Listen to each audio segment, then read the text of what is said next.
అనేకులకు మరి ఆత్మీయంగా ఉపయోగపడే అంశం ఇది. బైబిల్లో దేవుడు పలికించిన ప్రధానమైన ఆజ్ఞలలో మరొక ఆజ్ఞగా బైబిల్లో ఇది మనకు కనబడుతుంది. ఏంటి అంటే, నిన్ను వలె నీ పొరుగువానిని ప్రేమించటం ఎలా అని ఎందుకు పెట్టాము అంటే, దేవుడు బైబిల్లో చెప్పిన ప్రధానమైన ఆజ్ఞ. ఒకసారి బైబిల్లో నుండి ఈ వాక్యాన్ని మనం చూసుకుని ముందుకు వెళ్ళే ప్రయత్నం చేద్దాం. మార్కు సువార్త 12వ అధ్యాయము. దయచేసి బైబిల్ తెరచి మరి దేవుడు చెబుతున్న సంగతులు ఆలోచించాల్సిందిగా తెలియజేస్తున్నాను. మార్కు సువార్త 12వ అధ్యాయము 28వ వచనం చూద్దాం బైబిల్లో నుండి.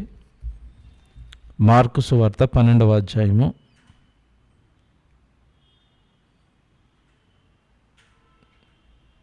28వ వచనం చదువుకుందాం.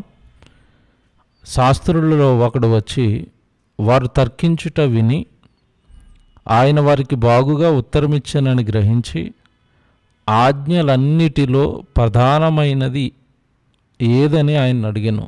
అందుకు యేసు, ప్రధానమైనది ఏదనగా, ఓ ఇశ్రాయేలు వినుము, మన దేవుడైన ప్రభువు, అద్వితీయ ప్రభువు, నీవు నీ పూర్ణ హృదయముతోనూ, నీ పూర్ణ ఆత్మతోనూ, నీ పూర్ణ వివేకముతోనూ, నీ పూర్ణ బలముతోనూ నీ దేవుడైన ప్రభువును సేవింపవలనన్నదియే ప్రధానమైన ఆజ్ఞ అన్నాడు. ఆ తర్వాత మాటగా మీరు చూస్తే రెండవది అన్నాడు. చూడండి, ఆ తర్వాత ఏంటంట, రెండవది నీవు నిన్ను వలె నీ పొరుగువానిని ప్రేమింపవలనన్నది రెండవ ఆజ్ఞ. వీటికంటే ముఖ్యమైన ఆజ్ఞ మరి ఏదీ లేదని అతనితో చెప్పాను. యేసుప్రభు సాక్షాత్తు ఆయన బ్రతుకున్న కాలంలో ఆయన బోధిస్తున్న బోధలలో ఆ రోజు వాడు అడిగిన ప్రశ్నకు సమాధానంగా ఆయన ఇచ్చిన సమాధానమే, ఇదిగో మొదటగా మీరు మీ శక్తి లోపం లేకుండా దేవుణ్ణి ప్రేమించాలి. మీరు దేవుణ్ణి ప్రేమించటంలో ఎలాంటి లోపం ఉండకూడదు. మీ పూర్ణ ఆత్మతో, పూర్ణ బలముతో అన్న పదాలు అక్కడ ప్రయోగించబడుతున్నాయి. మనం జాగ్రత్తగా ఆలోచించినప్పుడు. అంటే ప్రియమైన దేవుని పిల్లలారా, దేవుడు ఏం కోరుకుంటున్నాడు భూమి మీద ఉన్న మనిషి నుండి అంటే, తన పిల్లలు మొదట తనను ప్రేమించాలని కోరుకున్నాడు. ఆ ప్రేమ పూర్ణంగా ఉండాలి. ఏదో కొద్దిగా ప్రేమించటం దేవుడికి ఇష్టం లేదు. కానీ మీ పూర్ణ ఆత్మతోనూ, పూర్ణ బలముతోనూ, మీ పూర్ణ హృదయముతోనూ, నీ పూర్ణ ఆత్మతోనూ, నీ పూర్ణ వివేకముతోనూ, చూసారు ఎన్ని పదాలు వాడుతున్నాడో, మీ ప్రభువుని మీరు సేవించాలి, మీ ప్రభువుని మీరు ప్రేమించాలి, మీ ప్రభువుని మీరు పూజించాలి అని. తర్వాత వెంటనే ఆయన చెబుతున్నది ఏంటంటే, రెండవది నిన్ను వలె నీవు అన్నాడు. చూడండి, నీవు నిన్ను వలె నీ పొరుగు వాళ్ళని నువ్వు ప్రేమించాలి అన్నాడు. దేవుని పిల్లలారా, ఈరోజు మన అంశం కూడా అదే కదా. నిన్ను వలె నీ పొరుగు వానిని ప్రేమించటం ఎలా? ఈరోజు భూమి మీద ఉన్న మనిషి అండి తనను తాను ప్రేమించుకుంటాడు. ఏమండి, ఈరోజు ఎవరు దేహాలపైన వారికి ఇష్టం ఉంది, ఎవరి జీవితాలపైన వారికి ఇష్టం ఉంది, ఏమండి వాళ్ళని వాళ్ళుగా ప్రేమించుకోవటంలో ఈరోజు మనిషి చాలా ఎత్తుకెదిగిపోయాడు. అందుకే అక్కడ నీ పొరుగువానిని ప్రేమించాలి అని అనకుండా దేవుడు ఒక మాట చెబుతున్నాడు అక్కడ. ఆ వాక్యాన్ని మనం కరెక్ట్గా ఆలోచిస్తే, నిన్ను వలే నీ పొరుగువాడిని ప్రేమించాలి అంటే, నిన్ను నువ్వు ఎంతగా ప్రేమించుకుంటావో అలాగే నిన్ను వలే నీ పొరుగువాడిని ప్రేమించాలి అన్నాడు.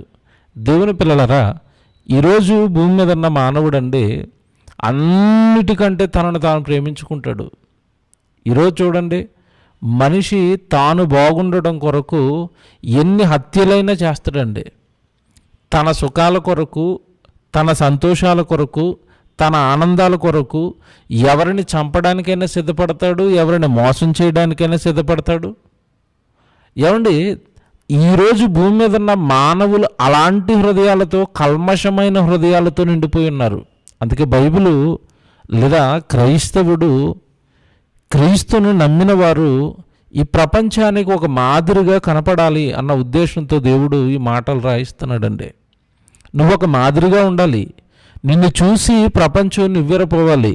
నీ జీవన విధానం చూసి, నీ మాట చూసి, నీ ప్రవర్తన చూసి, నీలో పొరుగువాని పట్ల ఉన్న ప్రేమను చూసి సమాజం అంతా ఇది క్రైస్తవ్యం అంటే ప్రేమించేది అని మనల్ని బట్టి ఆయనకు మహిమ రావాలి, మన జీవితాలను బట్టి అని దేవుడు కోరుకున్నాడు. ప్రియమైన దేవుని పిల్లలారా, ఈరోజు చాలామంది వాక్యాన్ని వింటున్నారు. వాక్యాన్ని వింటున్న వారు ఎంతమంది వాక్యాన్ని పాటిస్తున్నారు అంటే వేళ్ళ మీద లెక్క పెట్టుకోవచ్చండి. అంటే వినటం వరకు, బైబిల్లో ఇది ఉంది అని వినటం వరకు వచ్చారు, వింటున్నారు. కానీ విన్నదానిని పాటించేవారు ఎక్కడున్నారు మీరు చెప్పండి? నిన్ను వలె నీ పొరుగువాడిని ప్రేమించాలి అని దేవుడు బైబిల్లో రాసిన మాట ఎంతవరకు ఈరోజు సమాజంలో నెరవేరుతుంది? దేవుని పిల్లలారా, బైబిల్లోకి వెళ్ళండి. ఇప్పుడు మనం చూద్దాం, దేవుడు ఏ మాట చెప్పినా ఆ మాట వెనకాల మనకి మేలుంటుంది, తద్వారా మనకి రక్షణ ఉంటుంది. ఈ మాట నిన్ను వలె నీ పొరుగువారిని ప్రేమించాలన్న మాటలు దేవుడు ఏమి నేర్పాలనుకుంటున్నాడు తన పిల్లలకి? నిన్ను వలె నీ పొరుగువాడిని ప్రేమించన్న మాట ద్వారా దేవుడు ఏం చెప్పాలనుకుంటున్నాడు? ఇదంతా ఈరోజు మనం బైబిల్లో నుండి ఆలోచించాల్సిన అవసరం ఉంది.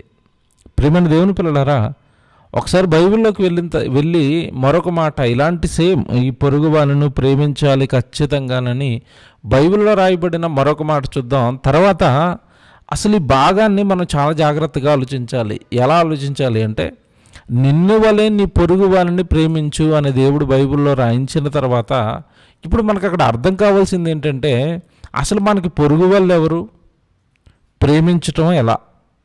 నిన్ను వలె నీ పొరుగువాడిని ప్రేమించు అని దేవుడు చెప్పాడు. ఇక్కడ మనకు అర్థం కావాల్సింది ఏంటంటే, అసలు నాకు పొరుగువాడంటే ఎవరు, ఆ తర్వాత నేను ప్రేమించటం ఎలా? ఈ రెండు మనకి అర్థం కావాల్సిన అవసరం ఉంది. లేకపోతేనండి వాక్యాన్ని మనం మన జీవితాలలో పాటించలేం. ఈరోజు వాక్యం వినబడుతున్నా ఎందుకు పాటించలేకపోతున్నారు, వాక్యం చదువుతున్నా ఎందుకు పాటించలేకపోతున్నారు అంటే, ఆ వాక్యంలో ఉన్న దేవుడు ఉద్దేశాలు అర్థం కాకపోవటం వలన, ఆ వాక్యంలో ఉన్న దేవుడు చెప్పాలనుకున్న భావం అనేది కరెక్ట్గా మనకు అర్థం కాకపోవటం వలన ఆ వాక్యాన్ని పాటించటంలో, ఆ వాక్యాన్ని మన జీవితంలో నెరవేర్చటంలో మనం వెనకపడిపోయాము. ఈరోజు మనం ఈ వాక్యాన్ని విందాం. చాలా సంవత్సరాలుగా మనం ఈ వాక్యాన్ని వింటున్నాం, నిన్ను వలె నీ పొరుగువాడిని ప్రేమించాలి అని. ఎలా ప్రేమించటం అంటే ఏంటి ప్రేమించటం అంటే? ఇప్పుడు మనం చూడాలి, బైబిల్లోకి వెళ్ళి దేవుణ్ణే అడగాలి. ఎందుకంటే బైబిలుకు సమాధానం. దేవుడి మాట నీకు అర్థం కానప్పుడు తిరిగి మరలా దేవుడిని అడిగితే సమాధానం చాలా బాగుంటుందండి. దేవుడు చెప్పే విధానం చాలా బాగుంటుంది. దేవుడు చెప్పే విధానం మనల్ని పరలోకానికి తీసుకువెళ్ళేదిగా ఉంటుంది. ఒకసారి ముందుగా రోమీలకు రాసిన పత్రికలో కూడా పౌలు గారు చెబుతున్న మాట ఒకసారి మనం చదివితే 13వ అధ్యాయం చూద్దాం. రోమపత్రిక 13వ అధ్యాయంలో కూడా ఈ మాట ఉంటుంది, ఒకసారి చూద్దాం. 13వ అధ్యాయము 8వ వచనం మీరు చూడండి. రోమీలకు రాసిన పత్రిక 13వ అధ్యాయము 8వ వచనంలో కూడా పౌలు గారు మాట్లాడుతూ ఏమంటున్నారు అంటే, ఒకనిని ఒకడు ప్రేమించుట విషయములో తప్ప అన్నాడు. చూడండి, ఒకనిని ఒకడు ప్రేమించుట విషయములో తప్ప మరి ఏమియో ఎవనికి అచ్చి ఉండవద్దు అన్నాడు. ఒకనిని ఒకడు ప్రేమించుట విషయంలో తప్ప నువ్వు మరి ఎవరికి ఏమి అచ్చి ఉండవద్దు.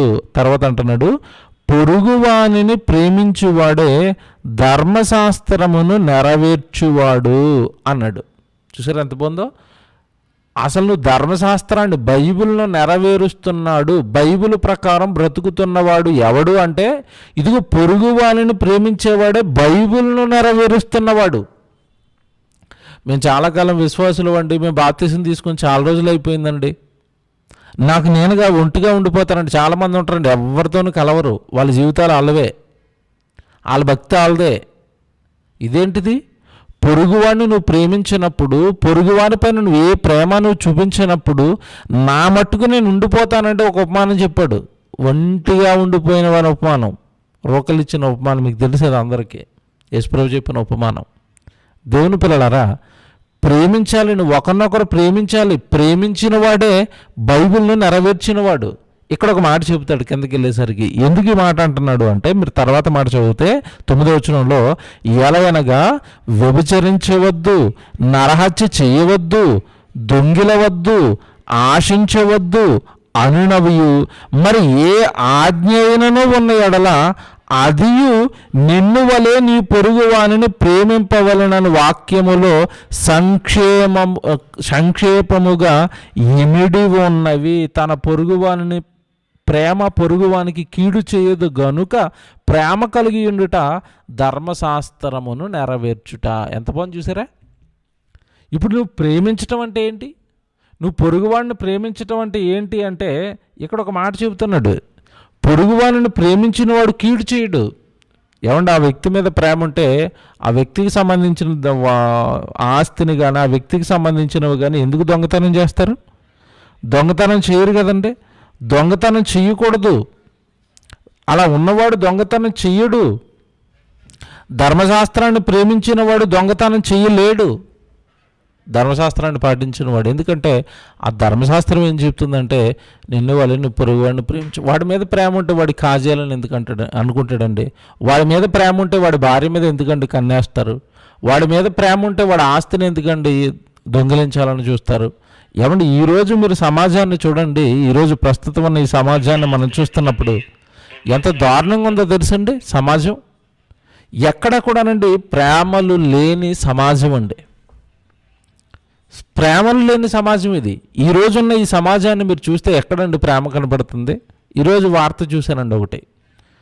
ఆమె సినిమా యాక్టర్ అండి, ఇప్పుడు సీరియల్లో యాక్ట్ చేస్తుంది. ఏదో సీరియల్ పేరు చెప్పిందండి, ఇంటర్వ్యూ ఇచ్చింది, ఒక వీడియో పోస్ట్ చేసింది. కరోనా పేషెంట్ అయిపోయింది ఆమె. వదినమ్మ సీరియల్లో యాక్ట్ చేస్తుందంట ప్రజెంట్. ఆవిడ పేరు శివపార్వతి. కరోనా పేషెంట్ అయిపోయిందండి. పేషెంట్ అయిపోయిన తర్వాత హాస్పిటల్లో పడిపోయింది. సుమారుగా 2 హాస్పిటల్లో తిరిగిందండి. పెద్ద వయసు ఆవిడ, సుమారుగా ఒక 50 సంవత్సరాలు ఉంటాయి. అండ్ ఆ వయసులో పాపం హాస్పిటల్లో పడిపోయి హాస్పిటల్లో తిరుగుతుంది. హాస్పిటల్లో తిరుగుతున్న ఆమెనండి, ఆమె ఏ సీరియల్లో యాక్టింగ్ అయితే చేస్తుందో ఆ చిత్రానికి ఒక యూనిట్ ఉంటుంది కదండి, చాలామంది కలిసి యాక్ట్ చేస్తారు కదా. అలాగే ఈవిడ్ని పెట్టుకుని మరి డబ్బులు ఇస్తున్న నిర్మాత ఉంటాడు, ఆయన పేరు ప్రభాకర్ అనేది పేరు చెప్తుందండి.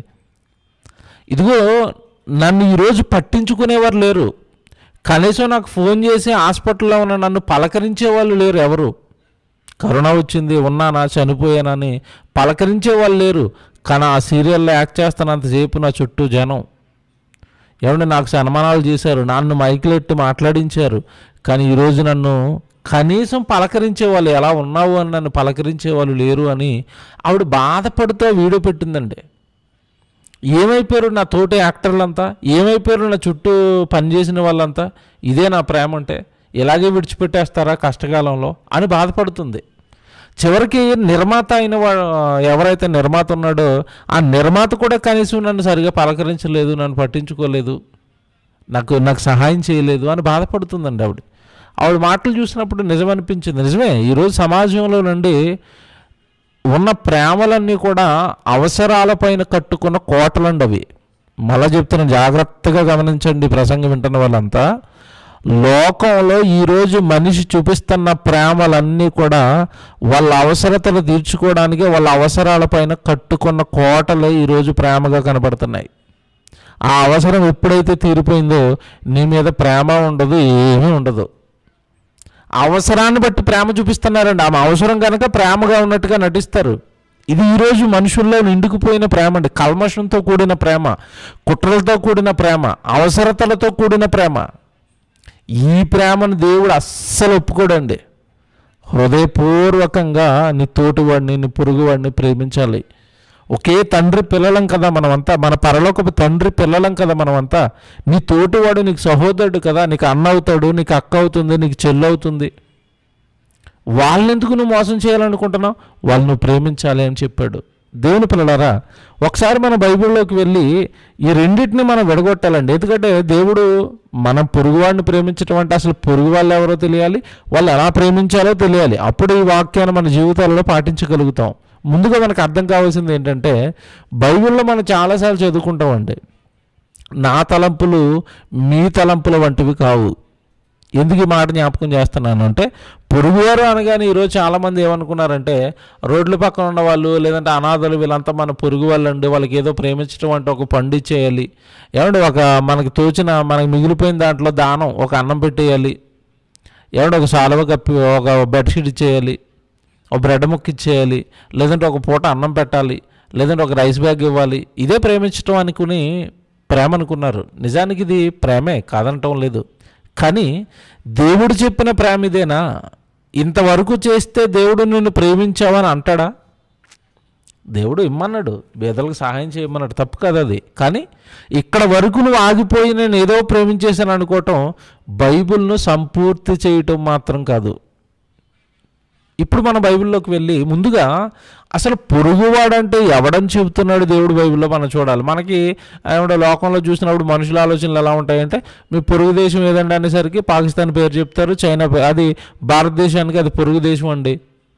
రాష్ట్రాల మధ్య ఏమంటే తెలంగాణ ఆంధ్ర పొరుగు రాష్ట్రాలు అండి, ఏమంటే జిల్లాకి పక్క జిల్లా పొరుగు జిల్లా, ఏమంటే గ్రామానికి పక్క గ్రామం పొరుగు గ్రామం, ఇది మనకు తెలుసు, మనుషులు అనుకుంటున్నారు. ఇప్పుడు ఇంతకీ బైబిల్లో దేవుడు చెప్పిన పొరుగువాడు అంటే ఎవరని మనం ఆలోచించాలి. ఎవరిని పొరుగువారు అన్నది బైబిల్ అని మన బైబిల్లోకి వెళితే, యేసు ప్రభుని ఈ ప్రశ్న ఒక ఆయన బైబిల్లో వచ్చి అడిగాడండి. ధర్మశాస్త్రోపదేశకుడు, బైబిల్ను బోధిస్తున్నవాడే యేసుప్రభు దగ్గరికి వచ్చాడు. నిన్ను వల్ల నువ్వు పొరుగువాడిని ప్రేమించాలని యేసుప్రభు చెబితే, అసలు నా పొరుగువాడు ఎవరు అని అడుగుతున్నాడు. చూద్దామండి బైబిల్ ఎంత బాగుంటుందంటే, ఇక్కడి నుంచి చాలా జాగ్రత్తగా వినాలి, త్వరగా ముగిస్తాను. పొరుగువాడు ఎవరు అనగానే బైబిల్లో యేసుప్రభు ఏం చెప్పాడో ఒకసారి మన బైబిల్లోకి వెళ్ళి ఆలోచిద్దాం. లూకాసు వార్త 10వ అధ్యాయానికి వచ్చేయండి అందరూ. లూకాసు వార్త 10వ అధ్యాయము బైబిల్ చూద్దాం.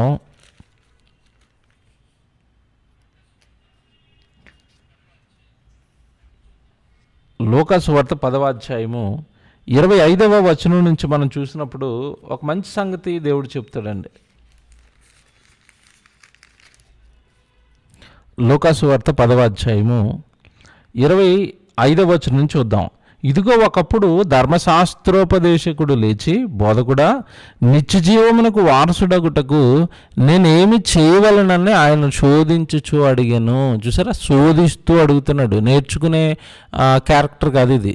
ఏం చెప్తాడో చూద్దాం. ఒక రాయేస్తే ఏం జ్ఞానం ఉందో బయటకు వస్తుందో చూద్దాం. ఇలా ప్రశ్నలు అడిగే వాళ్ళు కూడా ఉంటారు. అంటే ఆ కేటగిరీకి చెందినాడు. శోధించుచు అడిగాడంట.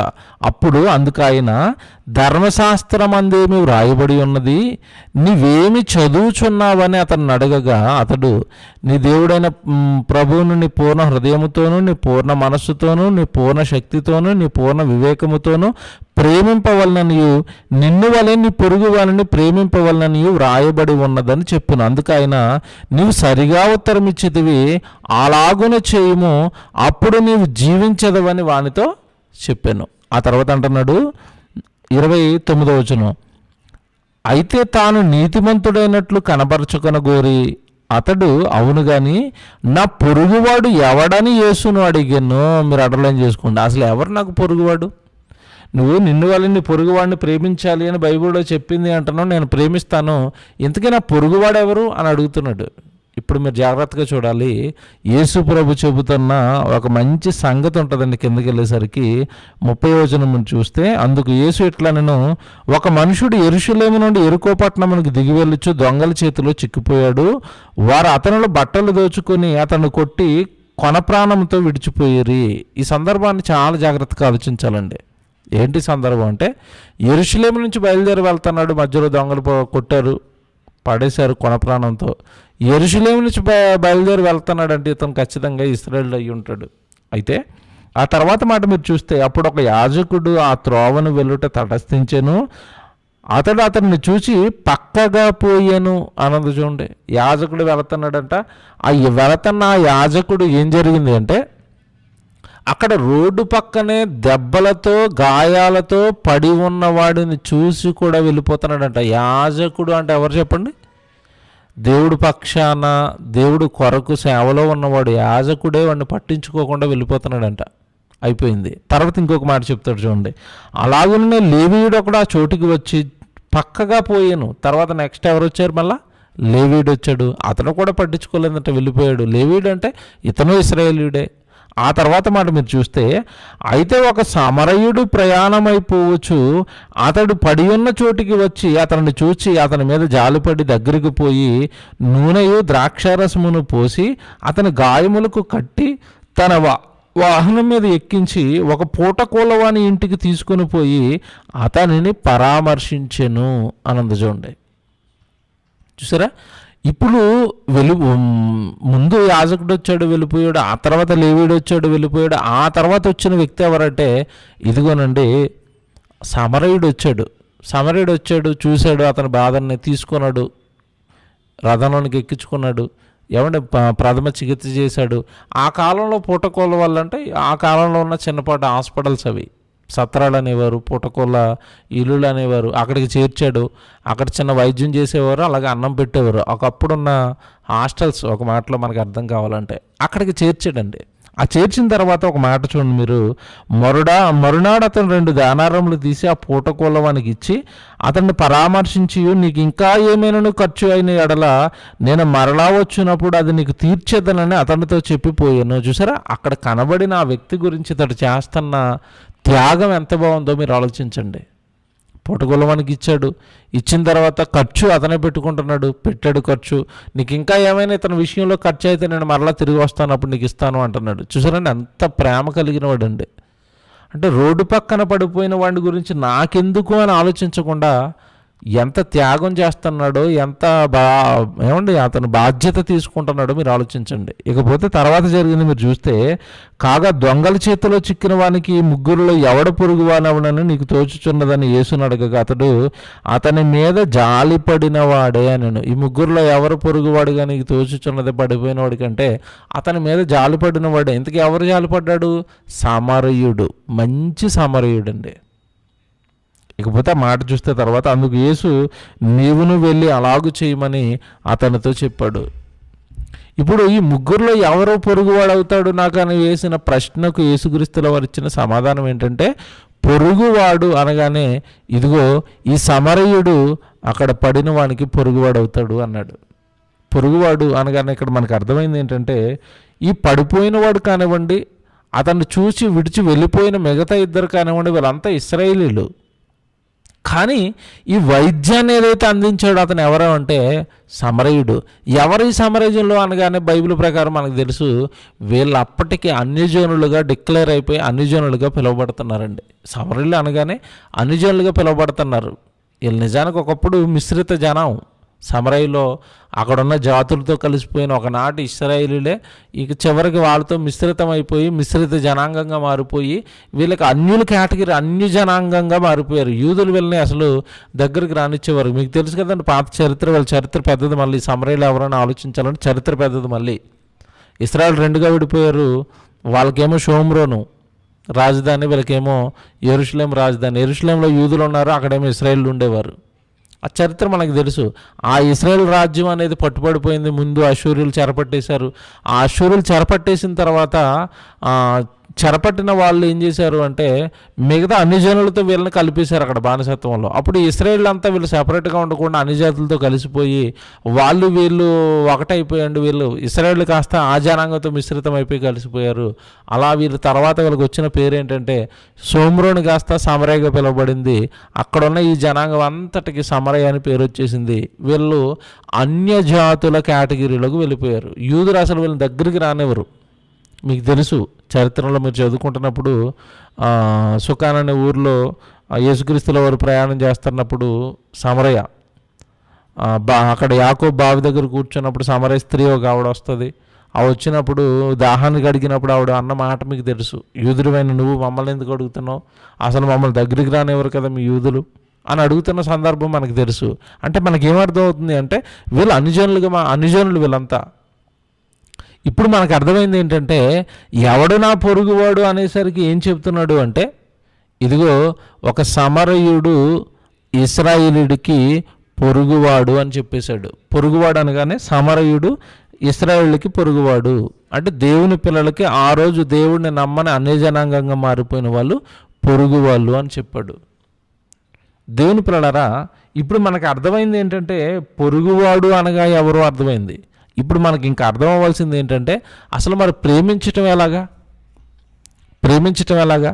ప్రారంభంలో చెప్పినట్టుగా ప్రేమించటం అనగానే ఏదో శరీర సంబంధమైన అవసరత తీర్చటం ప్రేమ అని అనిపించుకోదండి. పరిపూర్ణమైన ప్రేమ కాదు అది. ఆ రోజుకి ఏదో నువ్వు ఒక పూటకి ఆహారం పెట్టావు, తర్వాత రోజు మరలా అతను ఆకలితో ఉంటాడు. నువ్వేదో నీ జీవితకాలంలో ఒక్క జత బట్టలు ఇచ్చావు, అతడు జీవితాంతం ఆ బట్టలు వేసుకొని ఉండలేడు కదా.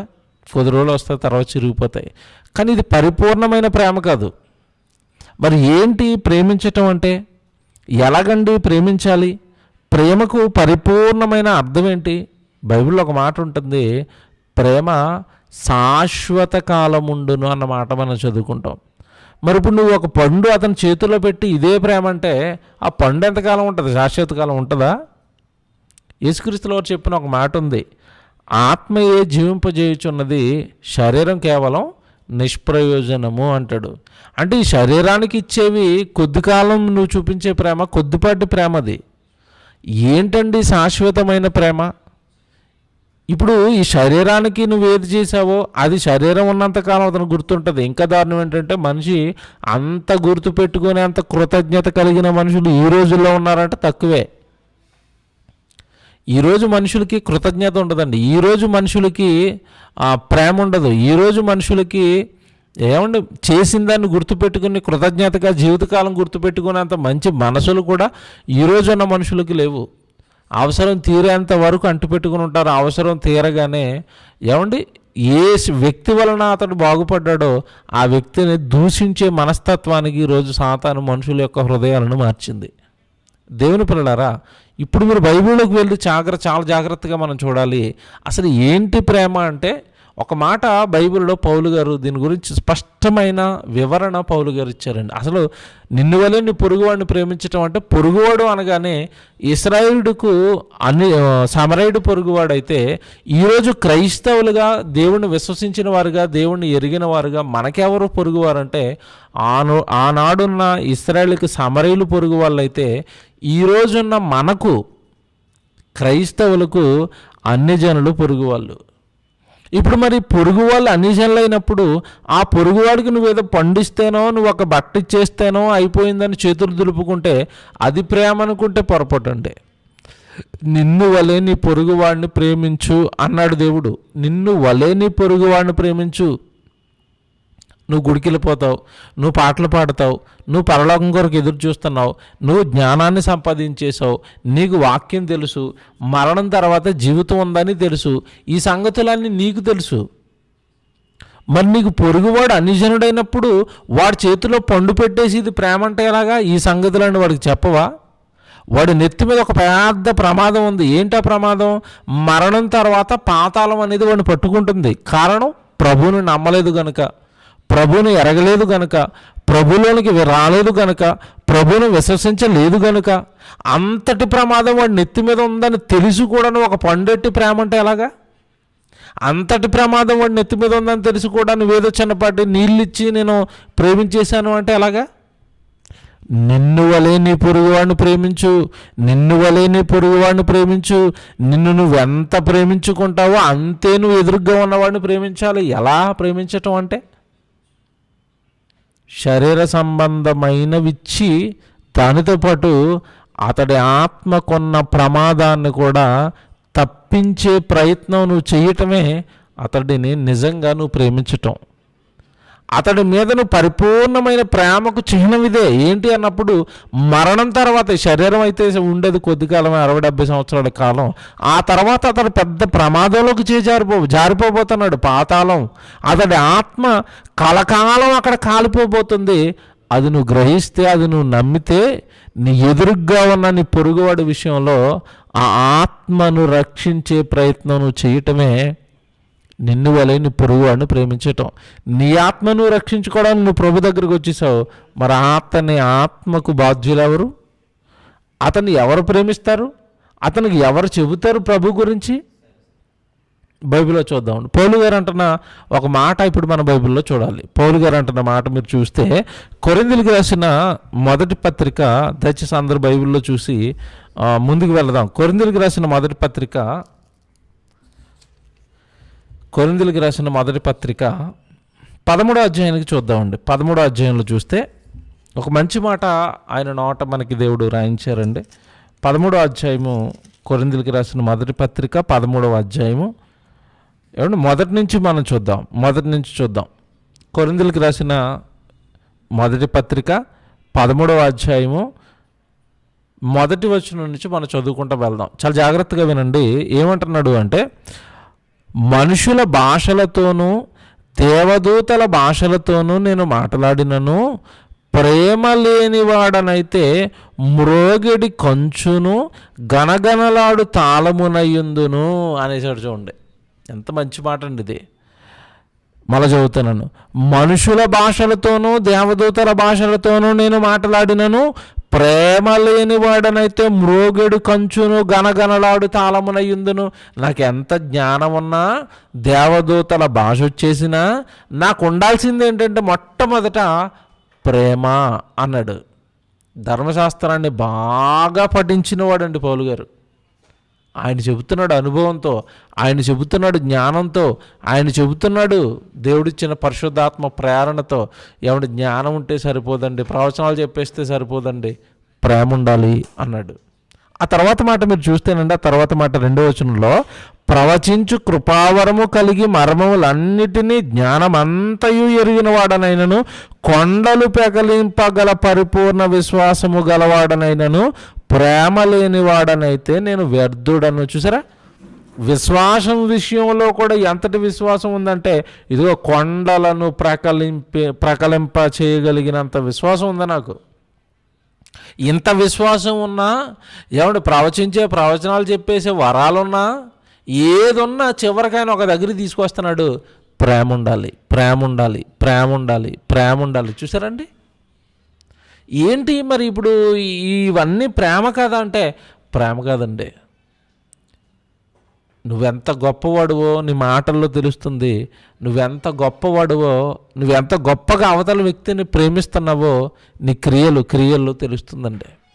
ప్రేమించటం అంటే ప్రేమకు అర్థం అండి, అవతల వ్యక్తికి నీకున్న జ్ఞానాన్ని పంచి అతడికి దేవుడి వాక్యాన్ని చెప్పి అతన్ని రక్షణలోకి నడిపించటమే ఒక వ్యక్తిని మనం పరిపూర్ణంగా ప్రేమించటం.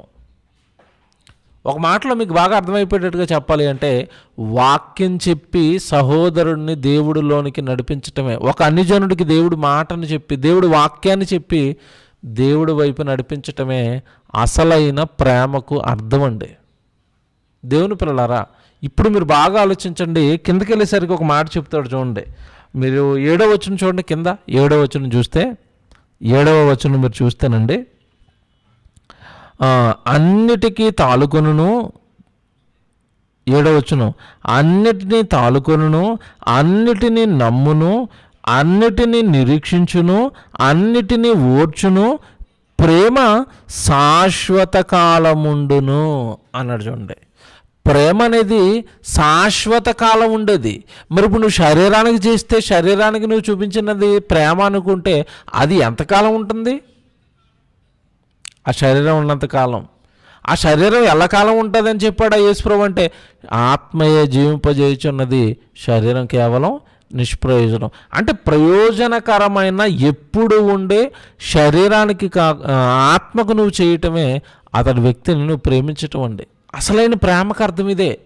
అతని ఆత్మను రక్షించే వాక్యాన్ని, అతని ఆత్మను రక్షించే విశ్వాసాన్ని, అతని ఆత్మను రక్షించే జ్ఞానాన్ని నువ్వు అతనికి పంచాలి. అది అతన్ని ప్రేమించటం అంటే. ఎంత బాగుందండి. మీరు ఇంకా మీరు బాగా ఆలోచించగలిగితే, లోతులోకి వెళ్ళి కింద మీరు అలా చదువుకుంటూ వచ్చేస్తే, కిందకి వెళ్ళేసరికి ఎన్నో వచనం అంటే,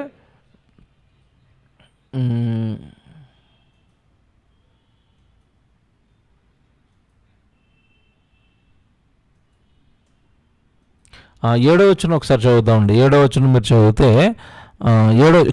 3వ వచనం అండి. 3వ వచనం చూడండి, బైబిల్ ఎంత బాగుంటుందంటే, ఇదే అధ్యాయము 13వ అధ్యాయము 3వ వచనం, బేదల పోషణ కొరకు నా ఆస్తి అంతయు ఇచ్చినను.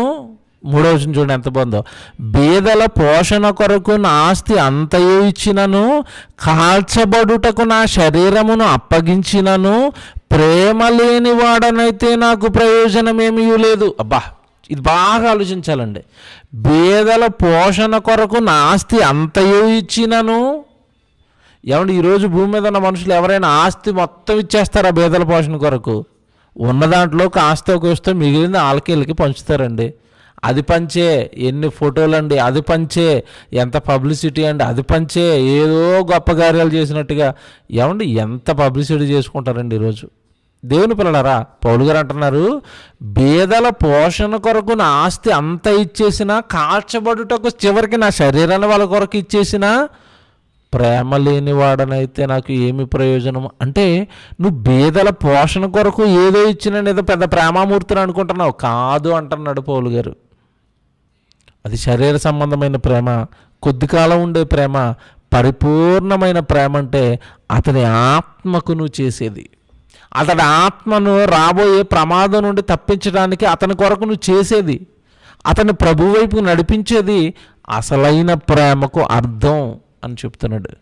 ఎంతమంది చూసారా? ఎందుకంటే ప్రేమ అనేది శాశ్వత కాలం ఉండేది. అతను నువ్వు రక్షణలోకి నడిపించావండి, అతను దేవుడు వాక్యాన్ని చెప్పావండి, అతను రక్షించడానికి నీ ధనాన్ని ఖర్చు పెట్టావు, అతన్ని దేవుడి వైపు నడిపించడానికి నువ్వు శ్రమలు పడ్డావు, అతన్ని నువ్వు దేవుడి వైపు నడిపించడానికి నీ ఉద్యోగాన్ని పోగొట్టుకున్నావు, నీ వ్యాపారాన్ని పోగొట్టుకున్నావు, నీ సంపాదనను పోగొట్టుకున్నావు. ఇంత పోగొట్టుకుని ఒక వ్యక్తి కొరకు నువ్వు త్యాగాలు చేసి అతన్ని దేవుడి వైపు నడిపించావు అనుకోండి, అతడు దేవుడిలోకి వచ్చాడు అనుకోండి, ఎప్పుడు అతను సాక్ష్యం చెప్తాడండి, ఏమంటే పలానా రోజు నాకు పలానా అన్న వాక్యం చెప్పడం వల్లనండి నేను ఇగో దేవుడిలోకి వచ్చానండి, పలానా రోజు పలానా సువార్థికుడు నాకు దేవుడు వాక్యం చెప్పడం వల్లనండి ఇదిగోనండి ఇలా నేను దేవుళ్ళలోకి వచ్చానండి. అలా దేవుళ్ళలోకి వచ్చిన అతడు రక్షణలోకి నువ్వు నడిపించటం వలన అతడు రాబోయే ప్రమాదం నుండి తప్పించుకుని నిత్య జీవానికి చేరితే అతడు ఎల్లకాలం మనం చేసింది గుర్తుపెట్టు. ఇది శాశ్వతంగా ఉండిపోతుంది ఈ ప్రేమ. నువ్వు ఏదైనా చేస్తే దీని కొరకు నువ్వు చేసినప్పుడు ఈ ప్రేమ శాశ్వతంగా ఉండిపోతుంది. కనుక ఇప్పుడు మనం చేయాల్సింది ఏంటంటే పళ్ళిచ్చినా, పండిచ్చినా, బట్టిచ్చినా ఆ ఇచ్చేటప్పుడు వాళ్ళకి దేవుడి గురించి కూడా చెప్పటం ముఖ్యం. దేవుడి గురించి కూడా చెప్పాలి, వాక్యం గురించి చెప్పాలి, యేసుక్రీస్తుల వారి ప్రేమ గురించి చెప్పాలి, యేసుక్రీస్తుల వారు చేసిన త్యాగం గురించి చెప్పాలి, యేసుక్రీస్తుల వారు ఇవ్వబోయే రక్షణ గురించి చెప్పాలి, రాబోయే ప్రమాదాన్ని చెప్పాలి. అమ్మ ప్రభు దగ్గరికి రండి, ప్రభులో ఉండండి. ఈ జీవితకాలం చిన్నది, మేము చేస్తున్న సహాయం చిన్నదే, మాకు కలిగిన దాంట్లో ఏదో కొద్ది దేవుడు ప్రేమను బట్టి మీకు పంచుతున్నామమ్మా. మనమందరం మరణం తర్వాత తిరిగి బ్రతకాలి అంటే మీ పాపాలు మీరు కడుక్కోవాలి, పరిశుద్ధుడి చెంతకి రావాలి. మరణం తర్వాత ప్రమాదం ఉంది, నిత్యజీవం అనేది ఉంది, మీరు ప్రమాదంలో పడిపోతారు అని వాళ్లకు దేవుడి గురించి పరిచయం చేయాలి. మనకు తండ్రి ఉన్నాడు, ఆయన పరలోకమందున్నాడు, ఆయన కన్న పిల్లలు మీరు, ఆయన మీ కొరకు ఈ విశ్వాన్ని చేశాడు, ఆయనే మీ కొరకు ఎదురు చూస్తున్నాడు అని దేవుడి గురించిన మాటలు ఆ రోజు మీరు ఏ వ్యక్తికైతే సహాయం చేస్తున్నారో ఆ సహాయంతో పాటు ఈ దేవుడి మాటలు కూడా వాళ్ళకి అందాల్సిన అవసరత ఉన్నది. ఇది ప్రేమ అవుతుంది. ఇది నిన్ను వలె నీ పొరుగువాడిని ప్రేమించటం అవుతుంది. నువ్వు గుడికి వెళ్ళిపోతావు, ఆయనకి మాత్రం పండు పెట్టేసి బయటకు వచ్చేస్తావా?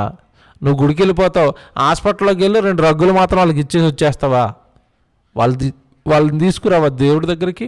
వాళ్ళకి చెప్పవా దేవుడి గురించి?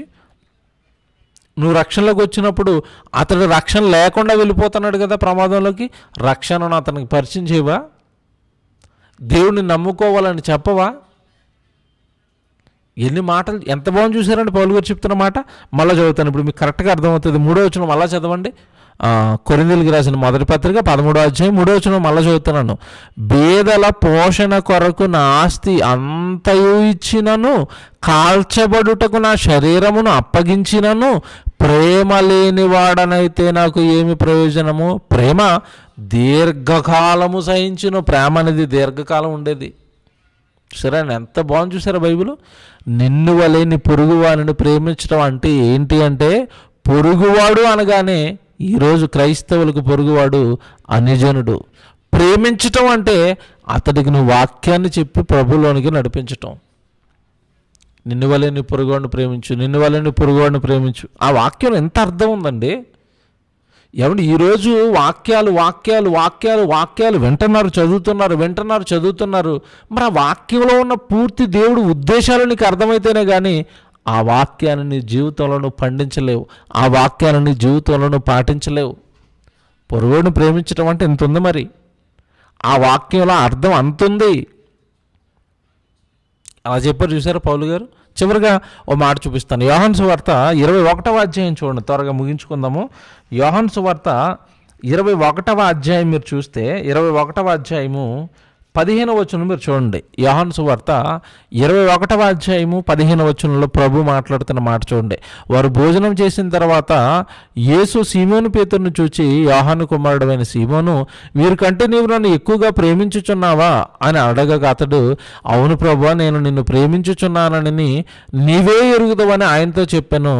యేసు, నా గొర్రె పిల్లలను మేపుమని ఆయనతో చెప్పాను. చూసావా, నన్ను ప్రేమిస్తున్నావా పేతురు, నన్ను ప్రేమిస్తున్నావా, అయితే నా గొర్రెలు మేపవా. ఏంటి చూసారా, అందులో రిక్వెస్ట్ ఎలా ఉంది చూసారా. నన్ను ప్రేమిస్తున్నావా, అయితే నా గొర్రెలు మేపు.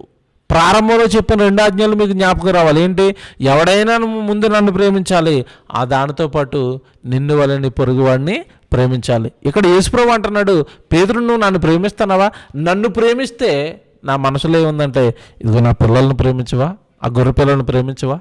ప్రేమించడం అంటే వాటిని కాయు, వాటికి ఆహారమే ఏమండి. అక్కడ గొర్రెపిల్లలు అనగానే గొర్రెపిల్లల గురించి కాదండి, మన మనుషులను గొర్రెలతో పోల్చుతున్నాడు. కాయటం, మేపటం అనగానే వాక్యంతో మేపాలి, వాక్యం చెప్పాలి, వాళ్ళకి దేవుడి గురించి చెప్పాలి, దేవుడు మాటలు చెప్పాలి, వాళ్ళని దేవుళ్ళో ఉంచాలి. ఎంత బాగుంది చూసారండి. మరి ఈరోజు ఎవరు ఈ బాధ్యతలు తీసుకుంటున్నారు? నేను బాగా బైబిల్ నేర్చుకోవాలండి, బాగా బైబిల్ నేర్చుకుని సమాజానికి బైబిల్ చెప్పాలండి, ఈ సమాజంలో అనేక మంది బైబిల్ వైపు నడిపించాలండి. ఎందుకంటే అమాయకులు అందరూ నిత్యాగ్ని దండనకి వెళ్ళిపోబోతున్నారు, దేవుడిని ఎరగక, దేవుడు పని చేయక. ఎంత బాగుందండి బైబిల్. పేతురు నన్ను ప్రేమిస్తున్నావా, అయితే నా గొర్రెలు మేపు. ఒక్కసారి కదండి, ఇది మీకు ఎన్నో వచ్చిన చదివారు ఇప్పుడు అంటే, ఏమంటే 15 వచ్చిన చదివారు అని మీరు అలా కిందకి చదువుకుంటూ వెళ్ళిపోతే, మనం 18వ వచనంలో కూడా అదే మాట అంటాడు చూడండి. మళ్ళీ 18వ వచనంలో యేసు, నా గొర్రెలు మేపుము, నా గొర్రెలు మేపుము. ఏమండి 3 సార్లు అండి. మీరు అలా చదువుకుంటారండి కిందకి 3 సార్లు ఇదే ప్రశ్న అడుగుతాడు. పేతురు, నువ్వు నన్ను ప్రేమిస్తున్నావా, అయితే నా గొర్రెలను కాయి. పేతురు, నువ్వు నన్ను ప్రేమిస్తున్నావా, అయితే నా గొర్రెలు మేపము. ఏంటండి దేవుడు మనసు చూశారు, అక్కడ యేసుప్రభు మనసు చూశారు ఎలా ఉందో. అమాయకులయ్యా వీళ్ళంతా, దేవుడి గురించి తెలీదు, రాబోయే ప్రమాదం తెలీదు. వాళ్ళ మేపు, వాళ్ళ దేవుడిలో ఉంచు, వాళ్ళ దేవుడి కొరకు చెప్పు, వాక్యం చెప్పు, దేవుడు పని చేయమని చెప్పు. ప్రమాదం రాబోతుంది వాళ్ళకి తెలియదు, అమాయకులు వాళ్ళంతా. వాళ్ళు మేపవా, వాళ్ళకి నా వాక్యం చెప్పవా, వాళ్ళకి నా మాటలు చెప్పవా. ఎంత బాగుందండి బైబిల్. నిన్ను వలె నీ పొరుగువాడిని ప్రేమించటం అంటే, పొరుగువాడిని ప్రేమించటం అంటే ఆ పొరుగువానికి దేవుడి గురించిన వాక్యం, సత్యాన్ని అందించటం. విశ్వాసిగా ఎలా మారతాడు? బైబిల్ మనం చదువుకుంటాం కదండి, విశ్వాసిగా ఎలా మారతాడని మనం బైబిల్లో చదువుకుంటాం. వినుట వలన విశ్వాసము కలుగును అన్నాడు. ఇప్పుడు వినుట వలన విశ్వాసం కలుగునంటే వినిపించేవాడు ఉండాలి కదా. అక్కడ ఒక వ్యక్తి విశ్వాసం అవ్వాలంటే వినిపించేవాడు ఉండాలి. ఏం వినిపించాలి? కాని కథలు కాదు. ఎందుకు? ఈరోజు అమ్మో సేవ పేరట యూట్యూబుల్లో కనబడుతున్నాయండి, అన్ని కథలే, అన్ని కథలే, అన్ని పెట్ట కథలే. ఏమండి వికీపీడియాలో ఎత్తుక్కోవటం, ఆ గూగుల్లో ఎత్తుక్కోవటం, ఏమండి లోకంలో ఉన్న కథలన్నీ పట్టుకొచ్చి ఏమండి ఆ షార్ట్ బిట్ల కింద వదలటం. వాక్యాలు లేవు ఎక్కడ. ఇలా దేవుడి దగ్గరికి వెళ్ళి, ఇదిగో పేతురు పత్రిక ఇది, కొరింథీ పత్రిక ఇది, ఇక్కడ రాయబడిన ఈ భాగంలో భావం ఇది, వాక్యం చెప్పేవాళ్ళు కరువు అయిపోయారండి. ఈరోజు మనుషులకు కూడా ఏవి బాగున్నాయంటే ఆ కథలే బాగున్నాయండి, పిట్ట కథలు. వద్దు, కథలు కాదు ఈరోజు మనుషులకు చెప్పాల్సింది, దేవుడి మాట, బైబిల్లో ఉన్న వచనాలు. దేవుడు పిల్లలారా, పౌలు గారు మనం చదువుకుంటాం, అపోస్తుల గారు 23వ అధ్యాయం చదువుతున్నప్పుడు అండి, నేను సువార్తను ప్రకటిస్తున్నాను, నేను ప్రకటిస్తున్నాను. ఆ సువార్తల్లో నేను ప్రజలకు చెబుతున్నది ఏంటంటే, మోషేయు ప్రవక్తలు ముందుగా చెప్పినవి కాక మరి ఏమీ నేను చెప్పలేదు అంటాడు పౌలు గారు. అంటే మనకి ఏమర్థం అవుతుందంటే, మోషే చెప్పినవి, ప్రవక్తలు చెప్పినవి అంటే బైబిల్లో ఉన్న వచనాలు తీసుకుని ప్రజలకు బోధించాడు పౌలు గారు. ఈరోజు లోకంలో కథలండి, కథలండి, కథలండి, అమ్మో బాబోయ్ కథలండి. అక్క అలాగా, బావేలాగా, తమ్ముడేలాగా, ఎవడు పలానా దేశంలో అలాగా, పలానా పెట్టెలాగా, పలానా పక్షిలాగా. వినలేకపోతున్నామండి కథలు. అవి నువ్వు చెప్పడం ఎందుకు? దేవుడి పేరట అక్కడ కూర్చుని వాళ్ళు గూగుల్లోకి వెళ్తే అవి దొరుకుతాయి. వాక్యం చెప్పు, దేవుడు ఉద్దేశాలు చెప్పు, దేవుడు వచనాలు చెప్పు, ఆ వచనం ఎందుకు రాయబడిందో చెప్పు, ఆ వచనంలో ఉన్న భావం చెప్పు, వాక్యం చెప్పు, వాక్యం చెప్పు. దేవుని పిల్లలారా, నిన్ను వలె నీ పొరుగువాడిని ప్రేమించటం అంటే క్రైస్తవులుగా మనకు పొరుగు వాళ్ళు అన్యజనులు, దేవుని ఎరగని వారు, వాళ్ళని ప్రేమించటం అంటే వాళ్ళకి వాక్యం చెప్పటం, వాళ్ళని దేవుడి వైపు నడిపించటం. బీదల పోషణ కొరకు నా ఆస్తి అంత ఇచ్చినాను, కాల్చబడుటకు నా శరీరాన్ని ఇచ్చినాను, ప్రేమ లేని వాడనైతే నేను వ్యర్థుడను తేల్చేసాడంటే. శరీర సంబంధమైనవి ఏదో ఇచ్చేసి నేను పెద్ద ప్రేమమూర్తిని ట్యాగ్ వేసుకుంటే చేయాల్సిన అసలది నువ్వు చేయట్లేదు. మేలైనది చేయనిరిగి అలాగూ చేయని వానికి పాపము కలుగును. ఎన్ని మాటలని మనం చదువుకుంటాం. నీ పొరుగువాడు, నీ ఎదురుగా ఉన్నవాడు మారకుండా వాడు చచ్చిపోతే వాడి ప్రాణానికి నువ్వే ఉత్తరవాదివి. హెజ్కేలు గ్రంథం 18వ అధ్యాయంలో. నీ ఎదుటగా ఉన్నవాడు దేవుని ఎరగకుండా దుష్టుడిగానే చచ్చిపోతే నువ్వు వాడికి వాక్యం అందించలేదు కనుక వాడి ప్రాణానికి నువ్వే ఉత్తరవాదివి. ఎన్ని మాటలండి బైబిల్లో చదువుకుంటాం, ఎన్ని మాటలండి. మీరు సర్వలోకానికి వెళ్ళి సర్వ సృష్టికి సువార్తను ప్రకటించండి. ఏది పనేది వాక్యం ప్రకటించేవారేరి. కోత విస్తారంగా ఉంది, పనివారు కొద్దిమంది. ఏరండి పనివారు ఏరండి, వాక్యం చెప్పేవారు ఏరండి. ఈ యోహాను సువార్త ఇప్పుడు మీరు చదివారు కదా, 21వ అధ్యాయం మీరు చదువుతా, అలాగా కిందకి 18వ వచనం నుంచి మీరు చదువుతా అంటాడు పేతురు, నువ్వు యవ్వనుడివై ఉండినప్పుడు నువ్వు ఎక్కడికి కావాలంటే అక్కడికి వెళ్ళి నా వాక్యాన్ని ప్రకటించగలుగుతావు. కనుక నీ యవ్వన కాలంలోనే నా వాక్యం చెప్పవా, నేనున్నానని చెప్పవా, ప్రజలకి నా రక్షణ గురించి ప్రకటించవా? చూసారండి, ప్రకటించే పని దేవుణ్ణి ప్రేమించటం. దేవుణ్ణి ప్రేమించటం. ఒక మాట చూసి ఎవరిని ముగించుకున్నాం. మత్తయి సువార్త, యోహాను సువార్త 14వ అధ్యాయం అండి, క్షమించండి, యోహాను సువార్త 14వ అధ్యాయము 23వ వచనం మీరు చూడండి. యోహాను సువార్త 14వ అధ్యాయము 23వ వచనం మీరు చూడండి. 23వ వచనం చూస్తే, యేసు, ఒకడు నన్ను ప్రేమించిన ఎడల వాడు నా మాట గైకొనును అన్నాడు. ఒకడు నన్ను ప్రేమించిన ఎడల వాడు నా మాట గైకొనును, అప్పుడు నా తండ్రి వానిని ప్రేమించును, మేము వాని యొద్దకు వచ్చి వాని యొద్ద నివాసము చేతుము. నన్ను ప్రేమింపని వాడు నాకు మాటలు గైకొనడు. మీరు వినుచున్న ఈ మాట నా మాట కాదు, నన్ను పంపిన నా తండ్రిదే. ఎవడైనా నన్ను ప్రేమిస్తున్నాడా అయితే నా మాటలు గైకొనాలి. ఏంటి నా మాట, ఏంటి నా మదిలో ఉన్న కోరిక? మీరు వెళ్ళండి, నా గొర్రెలను మేపండి. ప్రియమైన దేవుని పిల్లారా, అర్థమైందని ఆశిస్తున్నాను.